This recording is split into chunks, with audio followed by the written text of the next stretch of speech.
Hello बच्चों, कैसे हैं आप लोग। आई होप कि आप बहुत अच्छे होंगे, शानदार होंगे, ज़बरदस्त होंगे। और आज हम पढ़ लेते हैं बीएससी थर्ड सेमेस्टर फिजिक्स का एक मोस्ट इंपॉर्टेंट टॉपिक, मैक्सवेल की समीकरणें क्या होती हैं, इनके समाकल रूप क्या होते हैं, इनके अवकल रूप क्या होते हैं। आज सब कुछ इस लेक्चर में कवर करने वाले हैं। एक मोस्ट इंपॉर्टेंट टॉपिक है, तो छोड़ना बिल्कुल नहीं है। यूनिट थर्ड है, time varying electromagnetic fields, and paper का नाम तो आपको याद है, ये electromagnetic theory and modern optics. चलिए फिर एक लॉन्ग क्वेश्चन आज तैयार कर लेते हैं, मैक्सवेल इक्वेशंस। ओके, मैक्सवेल आपका पीछा नहीं छोड़ने वाले भैया, आप कहीं भी चले जाएं मैक्सवेल आपका पीछा नहीं छोड़ेंगे। ये तो हर जगह हर कहीं मिलने वाले हैं मैक्सवेल इक्वेशंस। ओके सर, तो आप भी मत छोड़ो इनका पीछा भाई, पकड़े रहो इनको। ओके ओके ओके, कितनी समीकरणें थी? 4 समीकरणें थी। तो मैक्सवेल समीकरणें पढ़ने से पहले 2 थ्योरम याद कर लो जो कि इस पूरे लेक्चर में काम आने वाली हैं। उसको बोलते हैं गॉस डाइवर्जेंस थ्योरम। ये फर्स्ट सेमेस्टर में आपने प्रूफ कर रखी है। गॉस डाइवर्जेंस यानी कि सेकेंड सेमेस्टर में डाइवर्जेंस GENCE, ठीक है।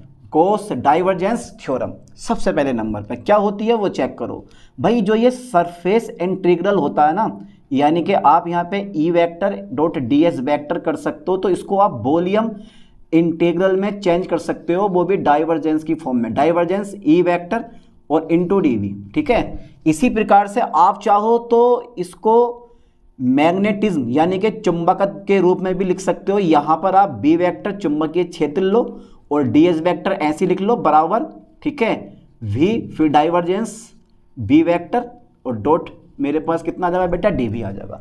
तो ये दोनों इक्वेशन में आगे यूज करने वाला हूं, ठीक है, जब अवकल रूप निकालेंगे इन समीकरणों के, है ना। स्टोक्स थ्योरम आपने पढ़ी है भाई, आपने पढ़ी है सर, स्टोक्स थ्योरम पढ़ी है ना आपको, स्टोक्स थ्योरम आपने पढ़ी है। ये साइड में कहीं लिख लेना, काम में आएंगी यार। स्टोक्स थ्योरम क्या होती है भाई, देखो ये लीनियर इंटीग्रल को, यानी कि यहां पर आप ई वेक्टर डॉट डीएल वेक्टर लिख सकते हो इक्वल टू, फोकस करना बेटा लाइन पे, इसको आप सरफेस इंटीग्रल में चेंज कर सकते हो, ठीक है। यानी कि यहां पे आएगा कर्ल, अगर ये ई है तो यहां भी ई वेक्टर आ जाएगा और इनटू डीएस वेक्टर, ठीक है। अगर आप बी वेक्टर की फॉर्म में लोगे तो ई वेक्टर की जगह क्या आ जाएगा मेरे पास, बी वेक्टर आ जाएगा। तो ये पहले 2 थ्योरम ठीक से याद करो। कौन कौन सी? एक तो आप स्टोक्स थ्योरम याद करो और साइड में कहीं लिख लो, और एक आप ये गॉस डाइवर्जेंस थ्योरम लिखो अगर पढ़ना चाहते हो, समझना चाहते हो मैक्सवेल की इक्वेशन को, ठीक है। चलिए, अब ये कहानी कब की थी? ये बाबा मैक्सवेल बाबा जो हैं ये कब आए? अरे यार 1882 में इन्होंने वैद्युत और चुंबकत्व के नियमों को, ठीक है, समीकरणों के रूप में दिया, जिन्हें आप क्या बोलते हो, मैक्सवेल की इक्वेशन कहते हैं। ये सब कुछ आपकी यानी कि 4 इक्वेशन होती हैं और चारों की चारों इक्वेशन आपको पता है, याद है, ठीक है। कैसे, जरा वो चेक करते हैं हम। देखो सन 1882 की बात है, सन 1882 में किसने? इन मैक्सवेल बाबा ने, ठीक है, मैक्सवेल बाबा, ओके ओके, हाँ 1882 में मैक्सवेल ने, ठीक है बेटे, वैद्युत, ठीक है, तथा चुंबकत्व तथा मैग्नेटिज्म बोलते हैं इसको, चुंबकत्व, ठीक है, चुंबकत्व के नियमों को, ठीक है, नियमों को, ठीक है, समीकरणों के रूप में प्रतिपादित किया। लाइन पे ध्यान देना है, वही सब लोट फिर के पीछे वाले, समीकरणों के रूप में प्रतिपादित किया, ठीक है, प्रतिपादित किया, जिन्हें मैक्सवेल की समीकरण कहते हैं, ठीक है, जिन्हें मैक्सवेल इक्वेशन कहते हैं, ठीक है। ओके सर, मैक्सवेल, जिन्हें मैक्सवेल्स इक्वेशन कहते हैं, ठीक है, जिन्हें मैक्सवेल इक्वेशन कहते हैं, ठीक है। ये इक्वेशन कितनी होती है बेटा? 4 होती हैं, ठीक है, ये ध्यान देना। यह इक्वेशन यानी कि ये समीकरणें 4 होती हैं, ठीक है, ये समीकरणें कितनी होती हैं बेटा? 4 होती हैं। ये समीकरणें 4 होती हैं, ये लिखने का तरीका होता है, ये समीकरणें 4 होती हैं, ठीक है, जो निम्नलिखित हैं, केवल 4 बहुत हो गई भाई, जो निम्नलिखित हैं। चलिए, जो निम्नलिखित हैं। अच्छा ये बताओ बेटा, पहला जो होता है ना, पहला, चलो मैं ऐसे लूँगा, ठीक है, पहले नंबर पे, यानी कि मैक्सवेल फर्स्ट इक्वेशन लिख सकते हो, मतलब डायरेक्ट लिखो गॉस थ्योरम, यानी कि गॉसेस थ्योरम, ठीक है, गॉसेस थ्योरम या गॉसेस लॉ करो आप, गॉसेस लॉ, ठीक है, in electrostatics, okay, electro electrostatics, कितना शानदार नाम है। चलिए, यानी कि इसको हिंदी में आप बोल सकते हो वैद्युत का गॉस का नियम। अब जो गॉस का नियम आपने पढ़ रखा ना, वही आपको छाप देना है कि किसी बंद पथ से गुजरने वाला वैद्युत फ्लक्स उस पृष्ठ द्वारा घिरे कुल आवेश का 1/ε0 गुना होता है सिंपल, बिल्कुल सिंपल सी समीकरण है, सिंपल से नियम है, चुटकी में कर दोगे। बस हमें क्या करना है कि जब इन्होंने समीकरण दी तो उससे एक निष्कर्ष निकाला, वो निष्कर्ष क्या निकाला मैक्सवेल ने, वो और देखना, बड़ा पेचीदा मामला, तो ध्यान से सुनना बस चीज़ को। पहले लिख लो इस नियम को, ये तुम्हारे याद होगा, सब लिखो, जिसके याद है वो लिख लो। अरे भाई जिसके याद है वो लिख लो कि इस नियम के अनुसार, ठीक है, ये तो लिखना पड़ेगा। और ये सब नोट्स हैं आपके, कहीं किसी से नोट्स मांगने की जरूरत नहीं है। कभी सोचो कि यार मैं बाहर से नोट्स खरीद लूँ या ये कर लूँ वो कर लूँ, कुछ नहीं करना है, बस ये आपका काम का कि इस नियम के अनुसार किसी बंद पथ, ध्यान देना, किसी बंद पथ से गुजरने वाला, या बंद पथ बोल दो या बंद पृष्ठ बोल दो, पृष्ठ बोल दे रहा हूँ चलो मैं, ठीक है, पृष्ठ अच्छा रहता, ठीक है। इस नियम के अनुसार किसी बंद पृष्ठ से गुजरने वाला, ठीक है, गुजरने वाला वैद्युत फ्लक्स, किसी बंद पृष्ठ से गुजरने वाला वैद्युत फ्लक्स जो होता है, वैद्युत फ्लक्स, ठीक है, उस पृष्ठ द्वारा घिरे, उस पृष्ठ द्वारा घिरे कुल आवेश का, ठीक है, कुल आवेश का कितना होता है बेटा, 1/ε0 गुना होता है, 1/ε0 गुना होता है, ठीक है, गुना होता है। अर्थात आप इसको लिख सकते हो, लाइन पे फोकस करना ठीक से, ठीक है, surface integral E vector dot ds vector equal to Q/ε0, ठीक है। अब हमें ये प्रूफ नहीं करना, मैंने बता दिया आपको कि आप ऐसे करके इसको लिख सकते हो, आप ऐसे करके इस इक्वेशन को लिख सकते हो। This equation is called first equation of Maxwell, ठीक है, यानी कि यह क्या है, यह मैक्सवेल की प्रथम समीकरण है, ठीक है, यह मैक्सवेल की फर्स्ट इक्वेशन है। लाइन पे ध्यान देना बेटे, यह मैक्सवेल की फर्स्ट इक्वेशन है। ओके सर, ये मैक्सवेल की फर्स्ट इक्वेशन है। और ये बताती क्या है, ये बताती है कि जो आवेश होता है वो वैद्युत क्षेत्र का सोर्स होता है। अगर आवेश नहीं होगा तो वहाँ वैद्युत क्षेत्र नहीं होगा। ये बात बिल्कुल रियल है, लग रहा है, और रियल नहीं है बेटे, कभी इंस्टाग्राम पे पहुँच जाओ, ये बात बिल्कुल रियल है कि जहाँ आवेश होगा वहाँ पर क्या होगा, वैद्युत क्षेत्र होगा, और जहाँ आवेश नहीं होगा वहाँ पर वैद्युत क्षेत्र नहीं होगा। इस बात को कान में डाल लो, दिमाग में डाल लो, ज़िंदगी में भूलोगे नहीं कभी, ठीक है। चलो, ये मैक्सवेल की फर्स्ट इक्वेशन है, ठीक है। यह समीकरण बताती है, यह शॉर्ट में लिख दे रहा हूँ, चलो यार, यह समीकरण बताती है, ठीक है, ये समीकरण बताती है कि आवेश, ठीक है, कि आवेश जो होता है ना वो वैद्युत क्षेत्र का सोर्स होता है, वैद्युत क्षेत्र का, ठीक है, वैद्युत क्षेत्र का क्या होता है बेटे, स्रोत होता है, स्रोत बोलते हैं इसको, स्रोत होता है। देख लेना, दिख रहा है, हाँ दिख रहा है, मैं दिख रहा हूँ, ठीक है। चलिए, अब इसका ना अवकल रूप भारी पड़ने वाला है।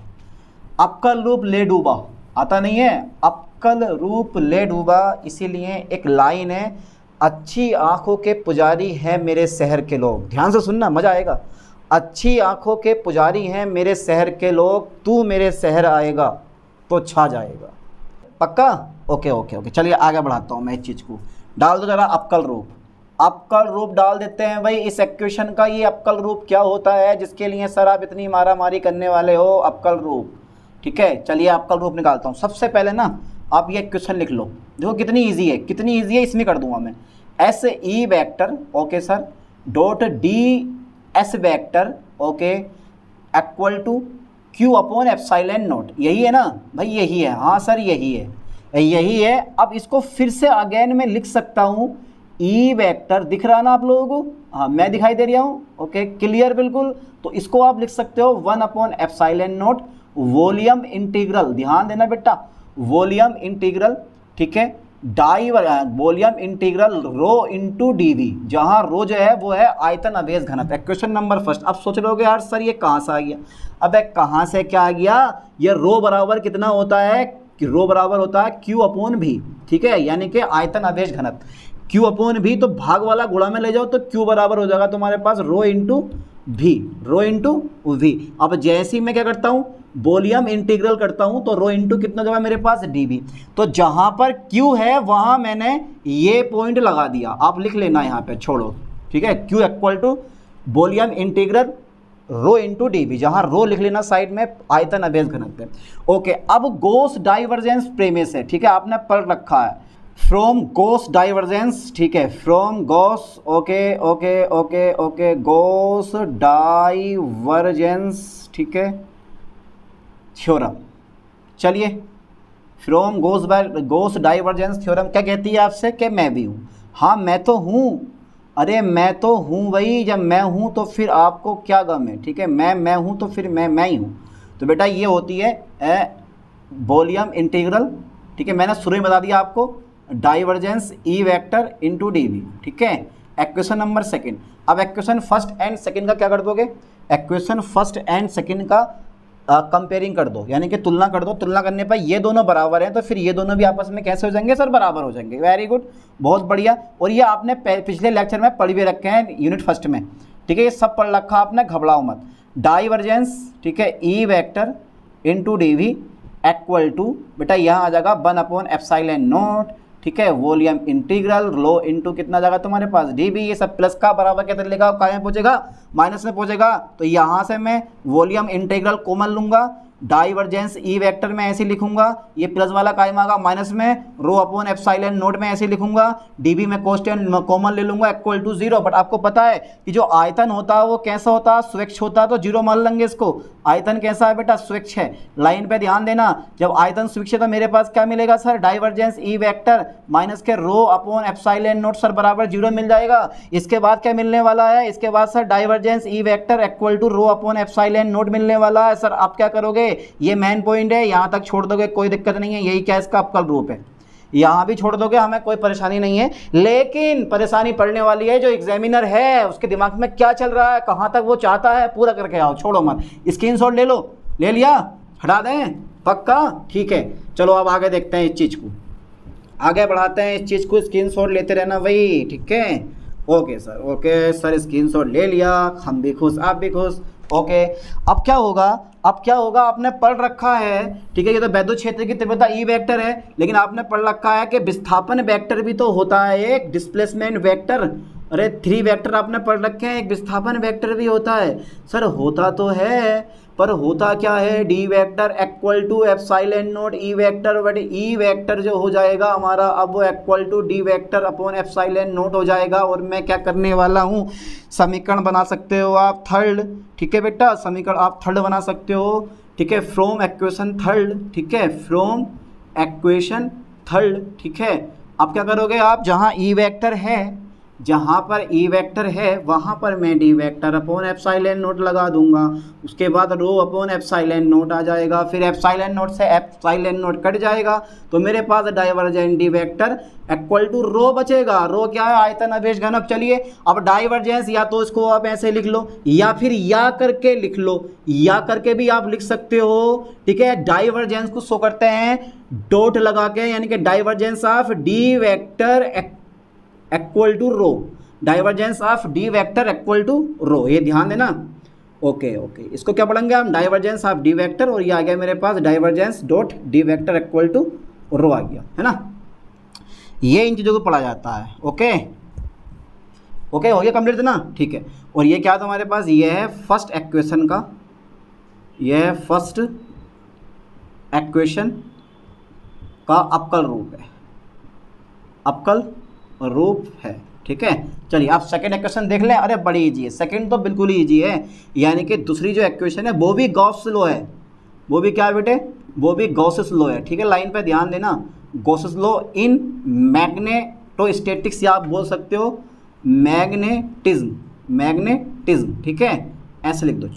चुंबकत्व का गॉस का नियम, तो चुंबकत्व का गॉस का नियम सिंपल सी बात है, इस नियम के अनुसार किसी बंद पृष्ठ से गुजरने वाला वैद्युत फ्लक्स, यानी कि किसी बंद पृष्ठ से गुजरने वाला चुंबकीय फ्लक्स 0 होता है। बस सिंपल सी बात है, ये सब पढ़ रखा है आपने कि यार इस नियम के अनुसार, ध्यान देना, इस नियम के अनुसार, ओके सर, इस नियम के अनुसार किसी बंद, कैसे बेटे, किसी बंद पृष्ठ, ओके, किसी बंद पृष्ठ बोल सकते हो, पद बोल सकते हो, परिपद बोल सकते हो। किसी बंद पृष्ठ से गुजरने वाला, ध्यान देना, किसी बंद पृष्ठ से गुजरने वाला कौन सा फ्लक्स भाई?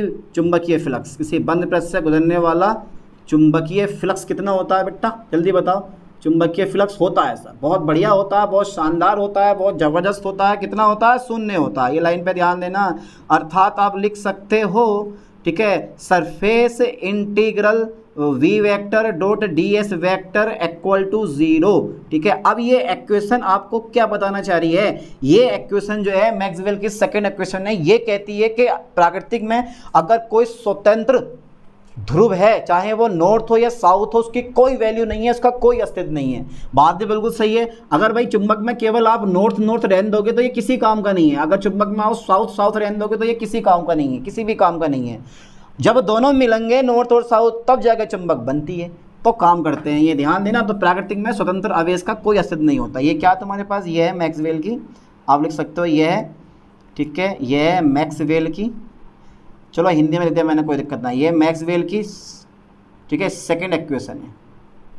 ये मैक्सवेल की सेकंड इक्वेशन है। ये मैक्सवेल की क्या है बेटा? सेकंड इक्वेशन है। जो बताना क्या चाह रही है आपसे, इसका स्क्रीनशॉट मारो जल्दी, फटाफट तेजी से। ले लिया? ठीक है, हटा दें, कोई दिक्कत नहीं है। ओके सर, ये मैक्सवेल की सेकंड इक्वेशन है जो आपको बताना चाह रही है कि ये इक्वेशन बताती है, यह है इक्वेशन, ठीक है, ये इक्वेशन बताती है कि प्रकृति में, ध्यान देना, कि प्रकृति में स्वतंत्र स्वतंत्र स्वतंत्र, ठीक है, ध्रुव का कोई अस्तित्व नहीं है, कोई अस्तित्व नहीं है, ठीक है, कोई अस्तित्व नहीं है। Am right? Okay sir, right. अब क्या करना है? इसका अवकल रूप निकाल देना। अवकल रूप निकालने के लिए फिर से गॉस डाइवर्जेंस थ्योरम आ गई। चलो बेटा अवकल रूप डाल दो, हेडिंग छोटा सा, क्योंकि इस इक्वेशन का भी हमें अवकल रूप देखना है। डरो मत, अवकल रूप जब मैं निकालूंगा तो छा जाऊंगा, ठीक है, अवकल रूप जब मैं निकालूंगा तो छा जाऊंगा। अच्छी आंखों के पुजारी हैं मेरे शहर के लोग, ध्यान से सुनना, मज़ा आएगा। अच्छी आंखों के पुजारी हैं मेरे शहर के लोग, तू मेरे शहर में आएगा तो छा जाएगा। यूं तो हर रंग जमता है बराबर तुझ पर, तू सुर्ख पोशाक में आएगा तो छा जाएगा। जिस मुसब्बिर की नहीं बिकती कोई तस्वीर, तेरी तस्वीर बनाएगा तो छा जाएगा। समझे? चलिए अब आगे देखते हैं। तो ये इक्वेशन बताती है कि प्रकृति में स्वतंत्र ध्रुव का कोई अस्तित्व नहीं है। अवकल रूप जब मैं निकालूंगा इसका, सबसे पहले आपको यही इक्वेशन लिख लेनी है, ठीक है। Surface integral V vector into D S vector equal to कितना होगा मेरे पास? 0। इक्वेशन नंबर कौन सी बन गई मेरे पास? फर्स्ट बन गई। और आप जानते हो फ्रॉम गॉस डाइवर्जेंस थ्योरम। अरे यार सर, गॉस डाइवर्जेंस थ्योरम तो सर बड़ी शानदार है। गॉस डाइवर्जेंस थ्योरम, चलिए छोटा वाला बनाऊंगा मैं, गॉस डाइवर्जेंस थ्योरम, चलिए थ्योरम, ठीक है भाई। गॉस डाइवर्जेंस थ्योरम क्या होती है? मैंने क्या बोला? आप इसको बी वेक्टर की फॉर्म में भी लिख सकते हो, इसीलिए मैंने शुरू में बता दिया तुम्हें। बेटे ये ढंग से याद कर लो, डाइवर्जेंस ऑफ बी वेक्टर, ठीक है। आप खाली डाइवर्जेंस बोल दो छोटे में यार, divergence of B vector into D V. Equation number second, comparing equation first and second, then we get, हम क्या प्राप्त करते हैं, यानी कि समीकरण 1 और 2 की क्या कर दो? तुलना कर दो। इक्वेशन फर्स्ट, अरे हटाओ हिंदी यहाँ से दे रहा हूँ, equation first and second, equation first and second की क्या करने पर बेटे? तुलना करने पर, चलो तुलना कर दो, तुलना करने पर। भाई करो तुलना भाई, कैसे बैठे पढ़ो तुम लोग। तो ये दोनों बराबर हैं, तो ये दोनों भी हमारे कैसे हो जाएंगे सर? बराबर। अच्छा, divergence of B vector into D V equal to 0, ठीक है। ये दोनों बराबर हैं, तो फिर ये दोनों भी हमारे कैसे हो जाएंगे? बराबर हो जाएंगे। हो गए बराबर। अब आयतन कैसा होता है? स्वच्छ होता है सर। आयतन कैसा होता है? वो स्वच्छ होता है। स्वच्छ है तो हटा दो इसको, स्वच्छ होता है, ठीक है। तो यहाँ पर यह आयतन हट जाएगा, क्या? खाली divergence V vector equal to 0। आप ये भी लिख सकते हो, कोई दिक्कत नहीं है। वट चुल जैसा बोले ना, चुल अगर ज़्यादा लिखने की है तो उस चुल को कंप्लीट कर लो, ठीक है। यानी कि डाइवर्जेंस ऑफ बी वेक्टर ऐसे भी लिख सकते हो इक्वल टू 0, ठीक है, ये आ जाएगा। तो फर्स्ट इक्वेशन का जो अवकल रूप है वो है divergence of D vector equal to rho, ठीक है। डाइवर्जेंस ठीक है, of D vector equal to rho. और जो सेकेंड इक्वेशन का अवकल रूप है वो है डाइवर्जेंस, ठीक है, of B vector equal to 0। ठीक है, हो गई हमारे पास सेकेंड इक्वेशन। लिख दो लास्ट में कि ये क्या है, ये है सेकेंड इक्वेशन का, यह है सेकेंड इक्वेशन का, यह सेकेंड इक्वेशन का बेटा कौन सा फॉर्म है, डिफरेंशियल फॉर्म है, यानी कि अवकल रूप है। ठीक है, अवकल रूप है। Am right? ओके सर, जल्दी फास्टली स्क्रीनशॉट लो, 2 इक्वेशन हमारी पूरी हो गई। घबराओ मत, डरो मत, वो इत्तेफाक से आ बैठे पास मेरे, मेरा सारा सफ़र कमाल हो गया। उतारो जल्दी इसको, ले लिया स्क्रीनशॉट, चलो हटाते हैं फिर इसको। Okay sir, okay okay okay okay okay, लो भाई, लो भैया, मैंने इसको इरेज कर दिया। अब आप बताओ क्या हाल है आप लोगों के? बढ़िया, सब बढ़िया, ठीक ठाक? ओके चलो, ना हो तो भाई पढ़ लेना, क्योंकि जिस काम को मन करे वो करो। ठीक है, अब इक्वेशन नंबर 3 आ गई मेरे पास। ओके, यानी कि थर्ड जो होती है ना, वो होती है, जो थर्ड इक्वेशन है हमारी मैक्सवेल की, वो है फैराडे लॉ, FARADAY, सब में ए बना हुआ, Faraday law of electromagnetic induction. ठीक है, ध्यान देना बेटे, शॉर्ट में लिख दिया मैंने, तुम पूरा लिख लेना। यानी कि विद्युत चुंबकीय प्रेरण का फैराडे का नियम, हिंदी में बोलते हैं इसको, विद्युत चुंबकीय प्रेरण का फैराडे का नियम लिख लो। अब क्या कहता है? हाँ भैया, ये क्या कहता है, ये पढ़ रखा आपने कि किसी बंद परिपथ में, कि इस नियम के अनुसार किसी बंद परिपथ में उत्पन्न प्रेरित विद्युत वाहक बल, ठीक है, समझ लो, चुंबकीय फ्लक्स परिवर्तन की ऋणात्मक समय दर के बराबर होता है। ये पढ़ रखा है आपने, जरा थोड़ा ध्यान देना।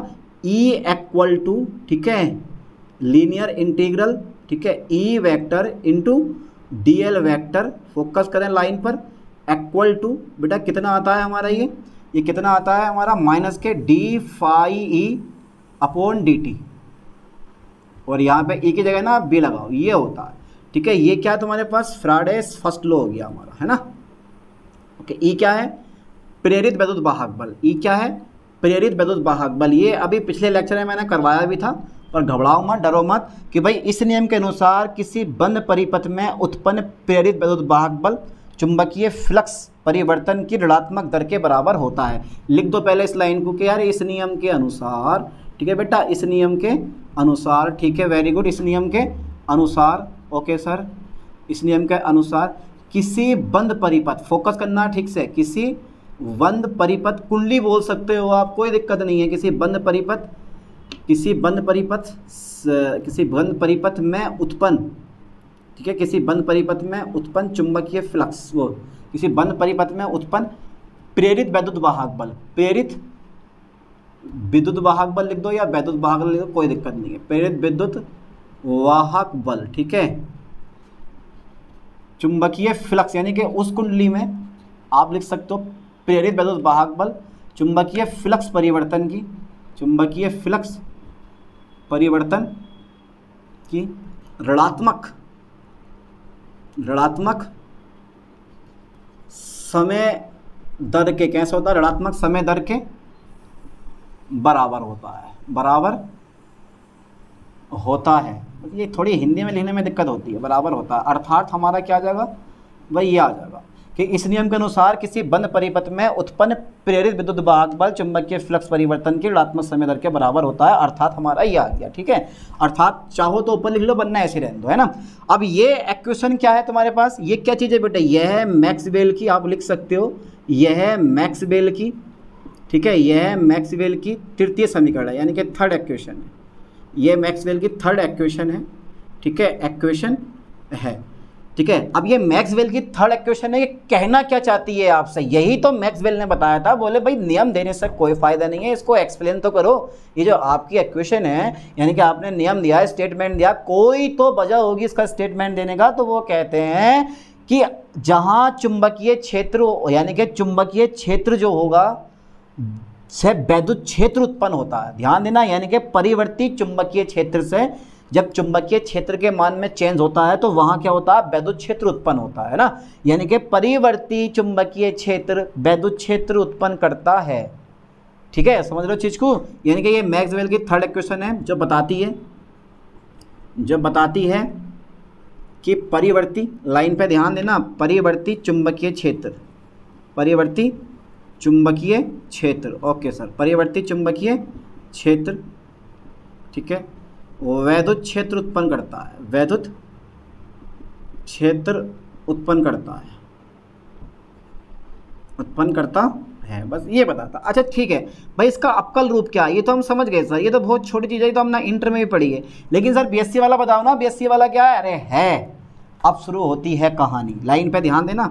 चलिए, linear integral E vector dot D L vector equal to minus K, line पे फोकस करें मेरे ठीक से, D phi B upon D T, ठीक है, D phi B upon D T, okay. अब आपको पता है कि आपने फाई बी का मान ऑलरेडी पढ़ रखा है, यानी कि चुंबकीय फ्लक्स कितना होता है मेरे पास, फाई बी, बट मैं लिख दे रहा हूँ यहाँ पे, ये लाइन पे ध्यान देना, वट आप जानते हैं, वट जो फाई बी की वैल्यू होती है ना, वो होती है सरफेस इंटीग्रल, ठीक है, V vector into D S vector, ठीक है, यहाँ पे उठा कर रख दोगे पक्का, सोचो मत, सोचो मत, सोचो मत बेटा, मैं क्वेश्चन नहीं बना रहा हूँ, डायरेक्ट रख दो, रख दिया सर, रख दिया, ओके ओके, बहुत बढ़िया। तो मेरे पास क्या मिलेगा, linear integral E vector into D L vector equal to मेरे पास कितना आ जाएगा, माइनस के डी अपॉन डी टी मुझे मिल जाएगा, और ये आ गया मेरे पास सरफेस इंटीग्रल, ठीक है, S V vector into D S vector, M right. चलिए एक्वेशन नंबर फर्स्ट में इसका रूप दे दूंगा, एक्वेशन नंबर पहले ही मैंने इसका रूप दे दिया, ठीक है, मैंने फाई बी का मान उठा के यहाँ रख दिया, कोई दिक्कत नहीं है, आप चाहो तो एक्वेशन नंबर फर्स्ट कर सकते हो, यहाँ पे ले सकते हो फ्रॉम एक्वेशन फर्स्ट, ठीक है, फ्रॉम एक्वेशन फर्स्ट, ओके, दिख रहा है ना आप लोगों को, फ्रॉम एक्वेशन, ठीक है, फर्स्ट, ओके, ठीक है। अच्छा अब मुझे करना क्या है, मुझे करना क्या, जो ये तुम्हें डी वाई डी टी दिखाई दे रहा है समय अवकल, इसको आपको आंशिक समय अवकल में चेंज कर देना। मैं कैसे करूंगा वो भी देखो, मैं कैसे करूंगा वो भी चेक करते हैं। यानी कि जब परिपथ को स्थिर रखा जाता है, ध्यान देना, जब परिपथ को क्या करते हैं हम, स्थिर रखते हैं, जब परिपथ को स्थिर रखा जाता है, ठीक है, जब परिपथ को स्थिर रखा जाता है, ठीक है, जब परिपथ को स्थिर रखा जाता है तो समय अवकल, ध्यान देना बेटा लाइन पे, तो समय अवकल कौन सा है चेक करें, समय अवकल जो है हमारा डी वाई डी टी, ठीक है, समय अवकल डी वाई डी टी, वो जब परिपथ को स्थिर रखा जाता है तो समय अवकल डी वाई डी टी आंशिक, आंशिक समय अवकल, ठीक है, आंशिक समय अवकल में बदल जाता है, में बदल जाता है, ठीक है, में बदल जाता है, ए इस टाइप से, E vector into D L vector equal to minus के surface integral del V vector upon del T, और इंटू हो जाएगा मेरे पास खाली D S vector. Equation number कौन सी होगी मेरे पास, सेकंड हो गई, ठीक है, एम राइट, एम राइट। इसको हटा दो क्योंकि ये इक्वेशन बहुत बुरी लग रही है, क्योंकि इक्वेशन जब मैंने फर्स्ट यहाँ बना ली तो यहाँ वाली इक्वेशन का कोई काम है नहीं, तो ये इक्वेशन मेरे पास कौन सी हो गई, सेकंड हो गई है, हो गई, कुछ नहीं करा, डी अपॉन डी टी को मैं इधर ले गया हूँ, डी अपॉन डी टी को मैं क्या कर दिया हूँ, मैंने इधर ले गया हूँ, ठीक है, ओके ओके सर। चलिए अब क्या करना है मुझे, यहाँ फिर से अब जो है ना, यहाँ पे आपको लगानी पड़ेगी स्टोक्स थ्योरम, बिना स्टोक्स थ्योरम लगाए ये हल नहीं होगा, ठीक है, फ्रॉम स्टोक्स थ्योरम लगा दो बेटे ज़रा, फ्रॉम स्टोक्स थ्योरम, ठीक है, ओके सर, थ्योरम। चलिए स्टोक्स थ्योरम क्या कहती है भैया, मैं भी हूँ, मैं हूँ और हमेशा रहूँगी, ठीक है, ये कहती है ये, अच्छा सर ये कहती है, आपको कैसे पता, अरे यार कल ये ई है तो ई वेक्टर आ जाएगा इंटू डी एस वेक्टर, यानी कि स्टोक्स थ्योरम जो होती है वो लीनियर इंटीग्रल को सरफेस इंटीग्रल में चेंज कर देती है, यानी कि रेखीय चीज़ को पृष्ठ में चेंज कर देती है। देखो कर दिया इसने ऐसा, ठीक है, कर दिया ऐसा। इक्वेशन नंबर मेरे पास कितनी आ गई, मेरे पास थर्ड आ गई। अब इक्वेशन सेकंड एंड थर्ड के क्या कर दोगे, तुलना कर दो, ठीक है, ये मैंने पिछले लेक्चर में भी करवाया था, समीकरण सेकंड एंड थर्ड, ठीक है, कि क्या करने पर बेटे, तुलना करने पर, ध्यान देना, तुलना कर दो, तुलना करने पर, ठीक है। अब देखो ये दोनों बराबर हैं, हाँ हैं, ये तो ये दोनों भी आपस में कैसे हो जाएंगे, बराबर हो जाएंगे, ठीक है, ठीक है सर, लिख दो ये तो ये आ जाएगा मेरे पास, ये आ जाएगा मेरे पास कर्ल ई वेक्टर, ठीक है, curl E vector into D S vector equal to मेरे पास ये आ जाएगा, क्योंकि ये दोनों बराबर हैं तो फिर ये दोनों भी हमारे बराबर हो जाएंगे, ठीक है, ये ऐसा करके del B vector upon del T into D S vector, ठीक है। अब इसको धर लेके जाओ, प्लस में आगा कॉमन लो, लिख दो, ठीक है, कोई दिक्कत नहीं है। तो यहाँ पर जो है ना देखो, अगर तुम काटना चाहो तो ये और ये ख़त्म, ds वेक्टर ख़त्म, तो मेरे पास जो बचेगा ना, यानी कि आप लिख सकते हो कि जो इक्वेशन है यह है इक्वेशन, यह है इक्वेशन सभी सतहों पर लागू होती है, सभी पृष्ठों पर लागू होती है, सभी पृष्ठों पर क्या होती है बेटा, लागू होती है। ये सभी पृष्ठों के लिए सत्य है, सभी पृष्ठों पर सत्य है, ठीक है। अब जब सभी पृष्ठों पर सत्य है तो आप इसको छोड़ो, इसको छोड़ो, काटो और खाली बचा दो curl E vector equal to minus के डेल वी वेक्टर और अपॉन डेल टी, ये आ जाएगा हमारा डायरेक्टली, है ना। चलिए एक लाइन और लिख दूं, पहले यहाँ तक का स्क्रीनशॉट मार दूं, मार लिया, ठीक है। बस एक लो और बचागा हमारा लास्ट, वो भी हमारा हो जाएगा, ठीक है। ओके सर, है इजी पर लगता थोड़ा डिफिकल्ट टाइप का है, इजी। चलो अब क्या करना है मुझे, इस कर्ल ई वेक्टर को मैं लिख सकता हूँ, ठीक है। Curl of E vector, line पर फोकस करना, curl of E vector equal to minus के del V vector upon del T. और यही क्या है हमारा, यही क्या चीज़ है भाई हमारी, ये क्या है तुम्हारे पास, यह है, ठीक है, तृतीय समीकरण का, यह थर्ड इक्वेशन का, यह थर्ड इक्वेशन का गणितीय रूप है, ये थर्ड इक्वेशन का, यह थर्ड इक्वेशन का कौन सा रूप है भाई, अवकल रूप है, अवकल रूप है, ठीक है। तो कर्ल ऑफ, यहाँ मैंने क्या कहा, curl of E vector into D S vector कर दिया मैंने, ठीक है। उसके बाद में दोनों की तुलना करी, तो तुलना करने पर मुझे मिला curl E vector, curl of E vector equal to minus के del V vector upon del T, मिल गया हमें कंप्लीट, राइट। तो curl of E vector equal to minus के del V vector upon del T, ये क्या तुम्हारे पास equation third का अवकल रूप है। चलिए अब एक चीज़ और पढ़ लेते हैं लास्ट में, फोर्थ नंबर हमारा मिलता है मॉडिफाइड, ठीक है, Ampere's law, modified Ampere's law, या आप इसको बोल सकते हो मैक्सवेल एम्पियर का नियम, यानी कि law of Maxwell ampere law, ऐसे ही बोल सकते हो, यानी कि लॉ ऑफ मैक्सवेल एम्पियर, ऐसे भी लिख सकते हो ना। तो मॉडिफाइड एम्पियर लॉ क्या कहते हैं कि ये वाला जो नियम होता है ना, मॉडिफाइड एम्पियर लॉ, ये संधारित्रों के लिए लागू होता है, जहाँ पे आपने डिस्प्लेसमेंट करंट पढ़ा। चलो अब देखेंगे बाद में भी, फिलहाल तो जितना है मैं इतना करवा देता हूँ तुम्हें, फोकस करना है ठीक से बेटे, इस चीज़ पे ध्यान देना। तो क्या होता है सबसे पहले, ठीक है, linear integral V vector into D L vector, ठीक है, म्यू नोट, सबने पढ़ा है एम्पेयर का परिपथीय नियम, आई सी प्लस के I D, I C plus के आई डी, ठीक है, ओके। जहाँ आप लिख सकते हो मेरे लाल, जहाँ आई सी जो है ना वो मेन करंट है, यानी कि चालन धारा है, ठीक है, चालन धारा है। और जो ये आई डी लिखा है ना मैंने, आई डी, ये डी नीचे बनाना अपने पैरों में, ठीक है, आई डी जो है वो है विस्थापन धारा, आई डी क्या है बेटा, विस्थापन धारा, विस्थापन धारा। और इसकी वैल्यू पता कितनी होती है, epsilon naught D phi E, और अपोन में कितना आता है बेटा, यहाँ पे आता है ये डी टी, ठीक है, epsilon naught D phi E upon D T.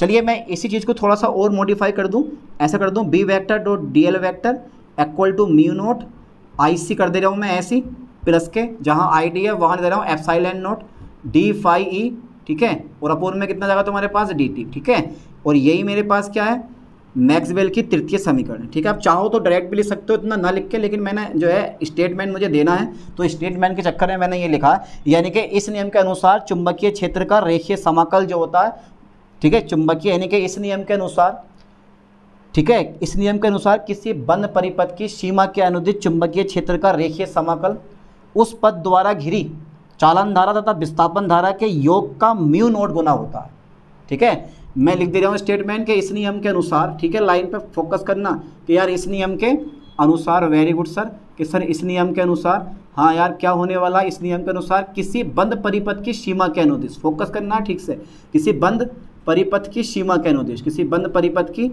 सीमा के अनुदिश, ठीक है, किसी बंद परिपथ की सीमा के अनुदिश, ठीक है, किसी बंद परिपथ की सीमा के अनुदिश किसका, चुंबकीय क्षेत्र का।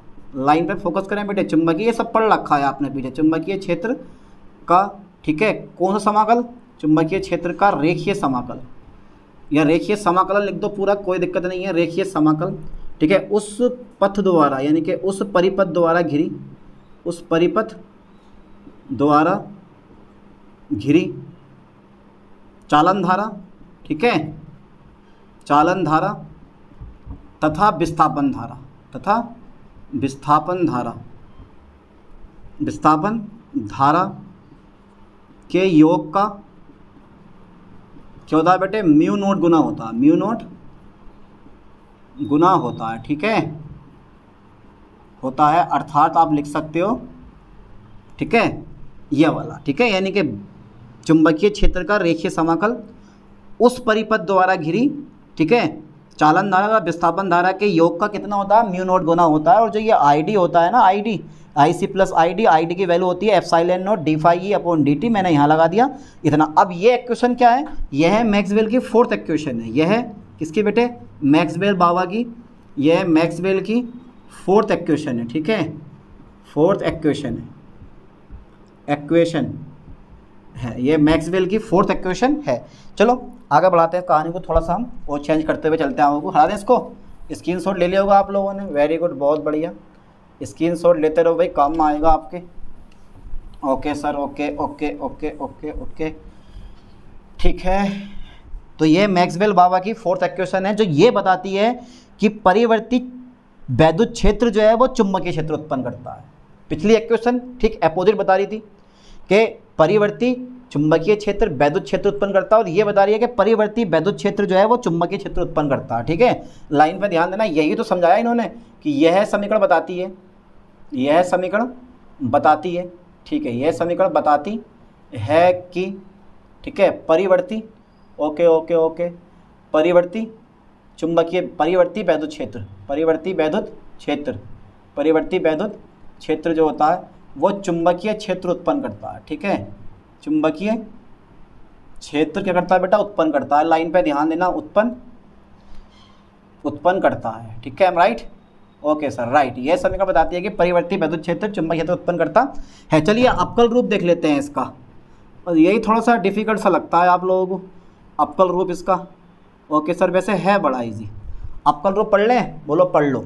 चलो सबसे पहले हमें उठा के ये लेना है, ठीक है, ये ऐसी जैसे चल रहा है सेम टू सेम वैसी कहानी, V vector dot D L vector equal to mu naught और आई सी, ठीक है, प्लस के एप्सिलॉन नोट और डी फाई ई और upon D T, am right, बोलो राइट, यही है। बट ध्यान देना जरा से करके, जो ये आई सी होती है ना, देखो आपने कभी पढ़ा होगा current density J vector equal to कितना पढ़ा आपने, आई अपॉन ए, ठीक है, या आई अपॉन एस या ए पढ़ा होगा आपने, कोई दिक्कत नहीं है। तो आई बराबर हो गया जे वेक्टर इंटू ए, ठीक है, ध्यान देना।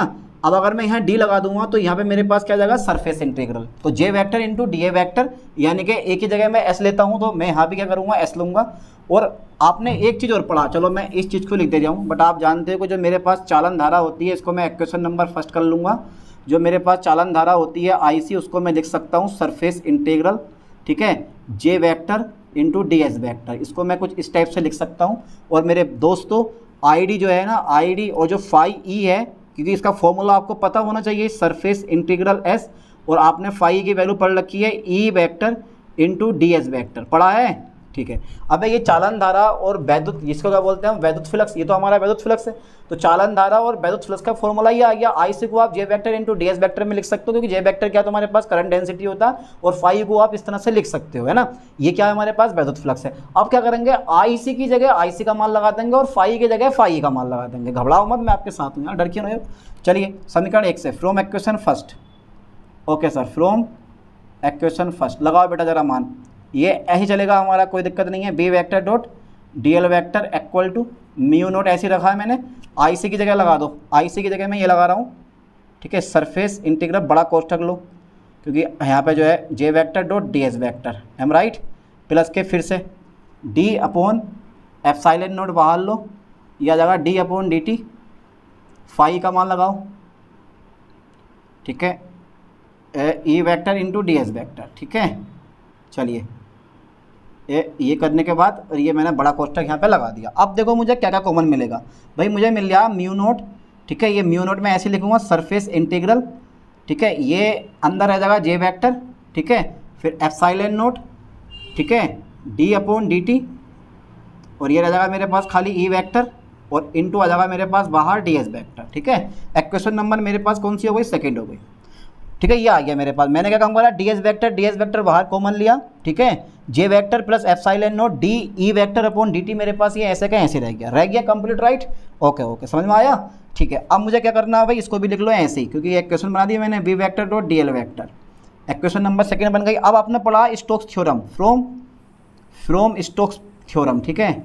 चलिए स्टोक्स थ्योरम लगा दो बेटे, स्टोक्स थ्योरम लगाओ जल्दी फास्टली। फ्रॉम स्टोक्स थ्योरम क्या पढ़ा है मैंने, बताया आपको कि आप लिख सकते हो लीनियर इंटीग्रल डीएल वेक्टर को आप सरफेस इंटीग्रल में चेंज कर सकते हो, ठीक है, कर्ल की फॉर्म में, कर्ल ऑफ बी वेक्टर और into DS vector. Equation number कौन सी हुई मेरे पास, थर्ड हो गई। क्या राइट है ये, यानी कि B vector dot DL vector curl of B vector dot DS vector, ठीक है। ठीक है, इन दोनों को कंपेयर करके ये बी वेक्टर, इधर मेरे पास डी वेक्टर रह जाएगा, ठीक है। ओके, इक्वेशन थर्ड हो गई मेरे पास, ठीक है। अब कर दें इसको इरेज, ठीक है। एक छोटी सी गलती बहुत भारी पड़ सकती है, ध्यान देना, कोई गलती नहीं होनी चाहिए, मिसअंडरस्टैंडिंग अगर कहीं हो रही हो तो आप सही कर लेना इसको, जैसे इक्वेशन बनाने में गलती रहती है कभी कभी। चलिए आगे देखते हैं। अभी आप क्या करने वाला हूँ, समीकरण 2 और 3 की क्या कर दोगे, तुलना कर दो। जैसे समीकरण 2 और 3 की तुलना करोगे आप देखोगे कि ये दोनों आपस में कैसे हो जाएंगे, बराबर हो जाएंगे, है ना। ये दोनों तो हैं इक्वल, ये दोनों ये तो ये बराबर है, तो फिर ये दोनों भी आपस में बराबर हो जाएंगे। कहने का मतलब ये है कि बस यही है, ये ऐसा आ गया मेरे पास, curl of B vector into D S vector equal to, ठीक है, म्यू नोट, ठीक है, surface integral, okay, J vector density है, करंट डेंसिटी, फिर epsilon naught D E vector, मतलब धारा घनत्व बोलते हैं जे वेक्टर को हिंदी में, फिर मेरे पास डी टी और इंटू डी एस वेक्टर, ठीक है।